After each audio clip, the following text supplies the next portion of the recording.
Boa noite, meus queridos irmãos, que a graça e a paz do nosso grande Deus e Salvador Jesus esteja sobre todos. Estamos aqui com mais um vídeo. Esse vídeo é um título polêmico, mas para chamar a atenção, pessoal. Hoje eu quero bater um papo com vocês, devido a algumas perguntas que volta e meia surgem nos comentários. Sei que estou devendo muitos vídeos para vocês, meus irmãos aqui inscritos no canal, mas devagarzinho a gente vai fazendo. O próximo vídeo que irei gravar será sobre as 70 semanas, e nesse vídeo eu falarei sobre, que é o da série Interpretação Apocalíptica, eu falarei sobre as divergências que há entre as denominações, e a raiz dessas divergências são a interpretação das 70 semanas, pois cada denominação interpreta as 70 semanas de uma forma, e isso acaba que, no fim das contas, dá uma divergência grande entre as denominações, e esse vídeo eu acredito que será muito esclarecedor para você que vê assim, várias igrejas e não entende por que tantas igrejas. E o vídeo de hoje eu quero falar um pouco sobre a denominação das Testemunhas de Jeová. Não nada contra os irmãos Testemunhas de Jeová. Tem muitos irmãos que eu amo muito. Eu estudei 2 anos com um irmão da Testemunha de Jeová, um irmão abençoadíssimo, um homem de Deus. Eu via que ele era uma pessoa assim muito boa, uma pessoa maravilhosa. Aprendi muita coisa com ele e ele tinha um caráter super cristão, a forma de falar, a forma com que ele trazia as respostas aos meus questionamentos. A gente estudou, focamos mais na questão da Trindade e a gente estudou um pouco de tudo. Só que esse irmão é uma bênção, é um homem de Deus, eu tenho certeza. Só que nesse tempo em que estudei com ele, eu pude perceber que seria difícil eu me converter aos irmãos à denominação da Testemunha de Jeová devido a muitas crenças que carecem de embasamento bíblico. A exemplo, quando eu falo assim, nada contra os irmãos. Eu sei que existem irmãos sinceros, mais fiéis a Deus do que eu, dentro da denominação das Testemunhas de Jeová. Eu quero aqui me dirigir às doutrinas, às ideias, ao conjunto de crenças do corpo governante. Nada contra os irmãos. E eu vejo, irmãos, que assim, quando eu comecei a estudar com ele, eu fui vendo, e aí a pergunta que surgiu, né, por que eu não sou uma testemunha de Jeová? Estudei 2 anos com um professor maravilhoso que sabia muito e não me converti às testemunhas de Jeová. A questão, meus amados, quando eu fui analisando e vendo as doutrinas, eu vi que não tinha, essas doutrinas careciam de base bíblica. Exemplo, eu não vou ser muito, me aprofundar muito nesse vídeo, mas só para os irmãos entenderem e para responder alguns questionamentos que volta e meia aparecem. Quando eles ensinam e pregam, eles ensinam que algumas pessoas que morreram, a exemplo, o ladrão na cruz, que morreram, eles não irão para o céu. Essas pessoas que morreram sem conhecer a doutrina das Testemunhas de Jeová, essas pessoas irão ressuscitar, ouvir a doutrina e assim terão uma segunda chance, digamos assim, de aceitar a doutrina das Testemunhas de Jeová para ser salvo ou não. Ou seja, uma segunda chance de salvação, inclusive, para o ladrão na cruz. Eles ensinam usando esse texto. E a gente vê que nessa ideia deles, eles ensinam, né, é uma coisa que é ensinado claramente na denominação, que não há condenação. Eles não creem em condenação. E eles fazem até um estudo bacana, que eles pegam uma parte certa, uma parte bem certa, porque quando a gente olha, faz um estudo detalhado da palavra inferno, a palavra inferno não existe na Bíblia. A palavra Gehenna aparece 12 vezes, 11 vezes saída da boca de Jesus, e a maioria das vezes que aparece inferno é uma tradução de Hades, né, de Sheol no Antigo Testamento, e que às vezes significa sepultura. Aí eles pegam isso, que é uma coisa que eles estão certos, e mudam e falam não haverá condenação. E aí eles ignoram diversos textos, como Apocalipse 20, que diz que cada um será julgado segundo as suas obras. Lucas deixa claro que um receberá muitos açoites, outro menos açoites. O texto de Mateus 12 diz que Jesus falando sobre Sodoma e Gomorra, Tiro e Sidom, que haverá menor rigor no dia do juízo para Sodoma e Gomorra do que para Tiro e Sidom, ou seja, haverá menor rigor. Há uma proporcionalidade de castigo. Eles ensinam que não há condenação e que as pessoas que morrerem sem Cristo apenas ficarão mortas. Elas não ressuscitarão para terem a vida eterna. Elas vão morrer e não ressuscitarão mais. O castigo eterno, segundo eles, é a morte. A morte eterna não tem castigo proporcional às obras, aos atos e à rejeição da pessoa de Cristo. Essa é uma doutrina que eu acho um tanto quanto perigosa e não vejo, carece de base bíblica. Ainda temos que ignorar alguns textos para aceitarmos essa doutrina.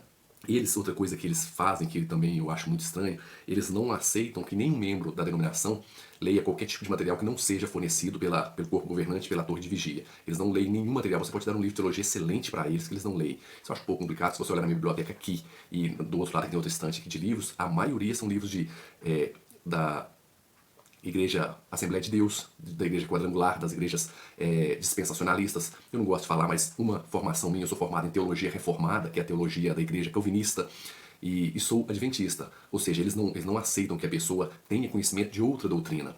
Eles querem que a pessoa aprenda apenas aquilo que o corpo governante ensina. Isso é um pouco complicado, porque para a gente escolher qual é o melhor caminho, devemos conhecer todos, entender e absorver aquilo que é bom e ver, guiado pelo Espírito Santo, com oração, com um estudo bom da palavra de Deus, qual denominação melhor se encaixa às doutrinas bíblicas. Eles não, apresentam a deles e o pessoal não pode conhecer mais nenhum. Isso eu acho um pouco complicado. Isso aí é até uma atitude que faz com que a denominação seja rotulada por seita. Porque às vezes o título seita é usado indiscriminadamente para toda e qualquer coisa. Não há, na verdade, um parâmetro para se dizer o que é ou não uma seita, né? Geralmente, as igrejas têm por base aquelas doutrinas que já são consolidadas há muito tempo, que já foram estudadas e debatidas ao longo dos séculos, e se chegaram à mesma conclusão em todos os debates, que aquela doutrina, então, é uma doutrina que se consolidou. Exemplo, a Trindade. A Trindade, volta e meia, ela ressurge, o pessoal refuta, explica, ela dá aquela abafada, parece que morre, eles levantam a doutrina de novo. Mas, ou seja, a Trindade é bíblica. Basta a pessoa ver, estudar, fazer um estudo sincero em várias bíblias, em vários materiais, se possível nos originais, que a pessoa chegará à conclusão que não tem como entendermos que não exista a Trindade, que o Espírito Santo não seja uma pessoa. É muito claro na Bíblia que Jesus não seja Deus ou Deus criador, não uma mera criatura. Isso é claro nas Sagradas Escrituras. E aí eles negam a Trindade. E algumas, as denominações, de uma forma geral, usam alguns meios, tipo, a salvação é pela graça, mediante a fé. Se a pessoa negar, se a denominação negar essa salvação pela graça, ela pode ser rotulada de seita. Se a pessoa negar a doutrina da Trindade, ela pode ser rotulada de seita. Se a pessoa negar que Jesus veio em carne, ela pode ser rotulada de seita, que ele morreu e ressuscitou. Aí algumas doutrinas que são a base do cristianismo, se alguma denominação negar essas doutrinas, essa denominação será considerada seita. Geralmente os irmãos, a denominação dos irmãos da Testemunha de Jeová, ela é considerada como seita por negar a Trindade. E por algumas características como essa de negar, de não deixar com que os irmãos tenham acesso a materiais de outras denominações. Isso é complicado, né? Isso aí é uma característica sectária, querer manipular o comportamento, manipular o que a pessoa deve ou não fazer. Isso é um pouco complicado, né? E a gente vê que dentro dessa questão da literatura, eles também tiram todo o incentivo, toda a vontade dos membros de fazerem faculdade. A gente vê, é difícil um irmão da Testemunha de Jeová que seja formado, que tenha faculdade. Tem até um na internet aí que fala que é professor, que deu aula em Harvard, que tem mestrado, tem doutorado, leciona copta, grego, siríaco, hebraico, 14 idiomas. Mentira, esse aí já ficou claro que ele é mentiroso, que ele fez alguns certificados falsos aí, esparramou para todo mundo. É mentira, ele tem um ensino médio mal e fala que tem faculdade, doutorado, que deu aula em Harvard. Mentira. É porque é difícil um irmão da Testemunha de Jeová que tenha faculdade mesmo, porque eles não deixam, não gostam, o corpo governante incentiva os membros a não estudarem, né? Isso é uma coisa que é também complicada e uma característica que às vezes é uma característica um pouco sectária, né? Privar o membro de um contato social, um contato com o meio exterior, com pessoas que pensam diferente, para que assim a pessoa possa amadurecer o pensamento. Isso é bom, faz parte de um diálogo saudável, uma pessoa que discorda da gente com educação e demonstrando argumentos bons, é bom para fazer a gente pensar, refletir sobre as nossas crenças. Eles tentam inibir isso dos membros. E uma outra coisa que eles praticam que também é complicado é a questão do ostracismo. Se dentro da denominação tiver uma pessoa da família que abandonar a igreja, não quiser mais ser uma testemunha de Jeová, eles a rejeitam de tal forma que não pode cumprimentá-la na rua, não pode pegar na mão, não pode dar um abraço. A pessoa passa como se fosse um estranho, uma pessoa que nunca foi vista na vida. E tem casos de pessoas até porem o filho ou a filha para fora de casa porque ele não quis mais ser uma testemunha de Jeová. Onde está o amor cristão nesse caso? É um pouco complicado, né? A gente deve argumentar, questionar, ensinar, repreender, mas nunca fazer isso, negar um abraço, um aperto de mão para uma pessoa. Isso é um pouco complicado. Essa prática é muito comum dentro da denominação. E agora, por último, no último congresso deles, eles já dizem que pode cumprimentar, pegar na mão. Já mudaram um pouquinho, mas deveria mudar mais, melhorar mais, que isso aí não cabe nos dias de hoje. A pessoa tem um jeito de ser até ateu se ela quiser. A gente pode orar por ela, tentar ter um diálogo saudável, mas praticar um ostracismo assim de nem cumprimentar, nem pegar na mão na rua é complicado. E uma outra coisa que eles fazem, que eles mudam a linguagem deles, a linguagem do... Chegarei nas doutrinas um pouco mais à frente, mas eles mudam a linguagem deles, um exemplo, ceia do Senhor. Para não se parecer com as demais denominações, eles mudaram para refeição noturna. Igreja, eles não usam o termo igreja, eles usam salão do reino. Eles não falam as coisas do mundo, é sistema de coisas, e por aí vai, um monte de outra. Cruz, eles não falam cruz, é estaca de tortura. É um pouco complicado, né? Eles não deixam e não permitem que os membros votem e ou se alistem no exército. Tá certo que o exército não é coisa boa, mas votar é bom que possamos escolher, né? Escolhemos os nossos candidatos e candidatos que têm um pensamento melhor, que não vá aprovar coisas como aborto, uso de drogas, que é coisa que faz um mal para a sociedade de maneira geral. Eles não deixam as pessoas nem votarem, nem se candidatarem, nada. Isso eu acho que deve, no meu pensamento, né, deve haver um aconselhamento. A denominação deve aconselhar, falar o melhor que faça assim, assado, e deixar a critério da pessoa. Votar ou não, participar ou não da política, isso não tem nada a ver, isso não tem nada a ver com o caráter cristão. Talvez é uma pessoa que pode ser usado lá no meio dos políticos para fazer uma coisa boa para a sociedade. O governo é excelente somente o governo de Cristo, mas devemos fazer o mínimo da nossa parte aqui na Terra, né? Isso eu acho que é uma coisa que deveria ser deixada a critério da pessoa. Não, eles impedem a pessoa de participar. Eles fazem também, que tem uma coisa que é muito polêmica no meio deles, a questão da tradução do Novo Mundo. A tradução do Novo Mundo, que é a Bíblia que eles usam, é uma Bíblia um pouco complicada, já fiz vários vídeos, inclusive tem uma live minha do irmão Walter, eu deixarei na descrição aqui o vídeo sobre essa live, a gente falando sobre os erros de tradução da tradução do Novo Mundo.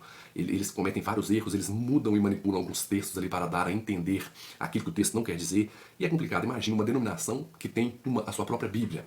Né? E eles, a tradução do Novo Mundo é a melhor. Engraçado que nenhuma outra denominação, ninguém quis usar essa Bíblia.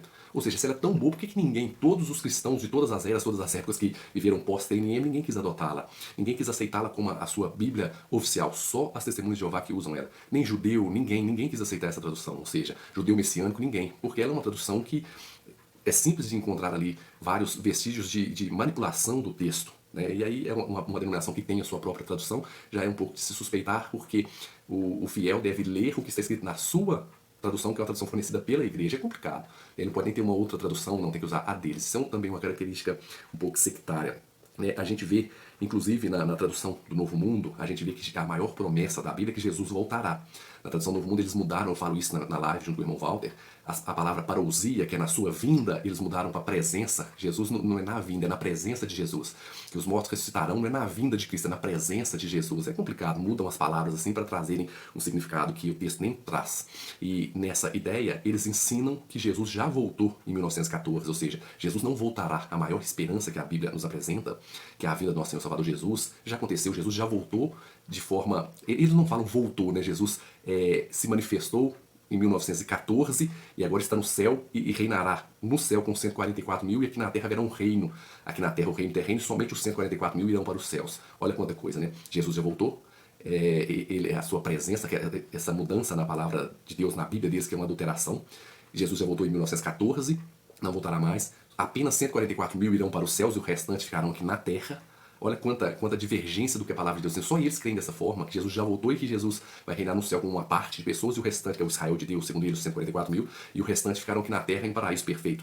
Falta de uma compreensão perfeita, que aqui na terra sim será um paraíso perfeito, mas depois que Cristo levar a sua igreja, destruir tudo de mal nesse mundo, restaurar essa terra, e a Nova Jerusalém descerá dos céus aqui para a terra. Aí sim, aqui será a eternidade, o paraíso perfeito. Não vai haver de Deus governando no céu com Jesus Cristo aqui na terra. Isso não é uma ideia que nem base bíblica, carece de base bíblica. É um texto aqui ou outro que forçado para dar esse sentido. É complicado. Eles afirmam que, ali em Gênesis 6, não somente eles, tem que ser honesto, alguns cristãos, algumas denominações também fazem essa afirmação. Eles afirmam que ali em Gênesis capítulo 6, quando fala que os filhos de Deus possuíram as filhas dos homens, são os anjos transando com as mulheres.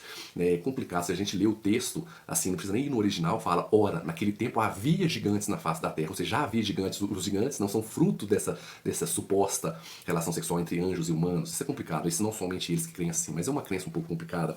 Eles não falam cruz, eles falam que Jesus foi morto em uma estaca de tortura. Roma fez milhares de crucificações ao longo das estradas, ao longo do tempo. A história nos mostra que Roma utilizava uma cruz em forma de cruz mesmo para crucificar os, se não me falha a memória, falei o nome do povo aqui, que usava a estaca. A estaca também foi usada, mas no período romano era a cruz que era usada. Aí eles, como argumentação, até fiz um vídeo, deixarei o vídeo aqui na descrição, mostrando como que a torre de vigia mente para os irmãos, para os fiéis da igreja, para enganá-los, dizendo que Jesus foi morto em uma estaca. Só que quando nesse vídeo eu mostro que eles usavam cruz, usavam as cruzes no desenhozinho da torre de vigília, nos panfletos, eles ainda mentem, que eles pegam um livro, mostra no livro que Jesus foi crucificado, em estaca, mostra a foto do livro e fala que o autor diz isso. O autor ali está falando sobre os métodos de crucificação, e na página 14 ele mostra como Jesus foi crucificado. Não, eles mostram apenas a parte de crucificar em uma estaca e fala que ali o autor diz que foi a crucificação de Jesus. Isso é uma mentira, eles mentem descaradamente. O pessoal, o corpo governante, não os irmãos, os fiéis, por serem boas pessoas, bons de coração, acreditam. E aí é complicado, eles negam e ainda mentem. Eles não aceitam transfusões de sangue. Isso é uma coisa complicada. Tem um vídeo aqui no canal também falando sobre transfusões de sangue. Quantos e quantos irmãos das Testemunhas de Jeová já perderam a vida por não aceitarem sangue? Isso é complicado porque os irmãos que morrem, eles não estão morrendo defendendo a sua causa ou morrendo pelo Evangelho ou por Deus. Eles estão morrendo por uma denominação. Assim como os muçulmanos morrem, os terroristas, né? Não são todos os muçulmanos que são terroristas. Assim como os terroristas colocam uma bomba no corpo e morrem, eles estão morrendo em prol de uma denominação, de uma ideologia, e não em prol de Alá, de Deus. Deus não quer isso. O mesmo acontece com os irmãos, embora o ato dos terroristas é um ato cruel imensamente, não tem como nem comparar, é só para os irmãos entenderem, não tem nem como comparar os irmãos da Testemunha de Jeová que morrem por não quererem receber sangue com os terroristas, é uma comparação didática.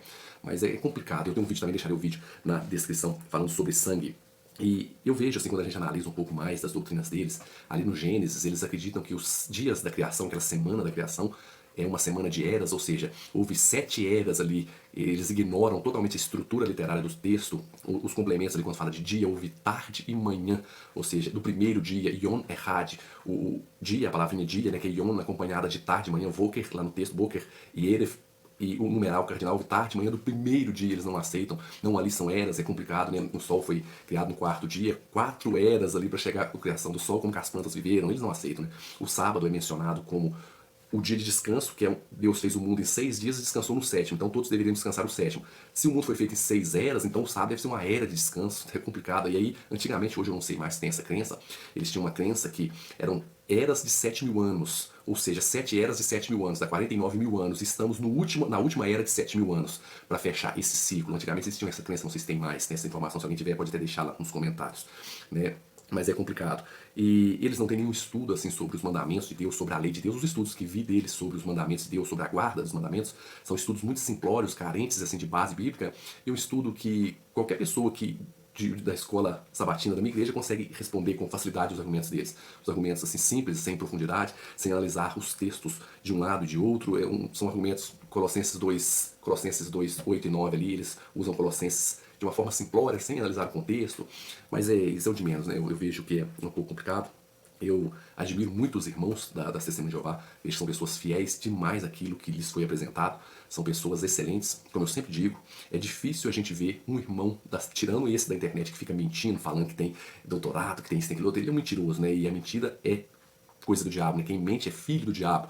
A Bíblia é clara que na Nova Jerusalém os mentirosos não herdarão o reino dos céus. Esse é um caso à parte, eu não tratarei dele. Com exceção desse que fica na internet mentindo para todo mundo, com exceção dele, todos os outros irmãos da Testemunha de Jeová que eu conheço, todos, sem exceção, são boas pessoas, bons empregados, se estiverem trabalhando em alguma empresa, algum lugar, são ótimos empregados, bons naquilo que fazem, são pessoas honestas, fiéis. Muito difícil você ver um irmão da Testemunha de Jeová envolvido em algum escândalo, em algum problema, ser uma pessoa desonesta. É muito difícil, eu pelo menos não conheço um irmão da Testemunha de Jeová que seja uma má pessoa. São todas pessoas excelentes. O que me indigna, me deixa triste é porque se a torre de vigia tratasse esses irmãos como eles merecem, a denominação da Testemunha de Jeová seria a melhor denominação do mundo. Se o corpo governante fosse fiel a eles, como eles são fiéis ao corpo governante, trabalhando só com a verdade, a denominação verdadeira que existiria na face da terra seria a Testemunha de Jeová. Porque os irmãos são muito fiéis e o corpo governante aproveita e abusa dessa boa vontade e faz essas manobras de não deixarem ter acesso a outros materiais e outras coisas para tentar, de certa forma, manipular os irmãos que são pessoas fiéis e acreditam, confiam no corpo governante.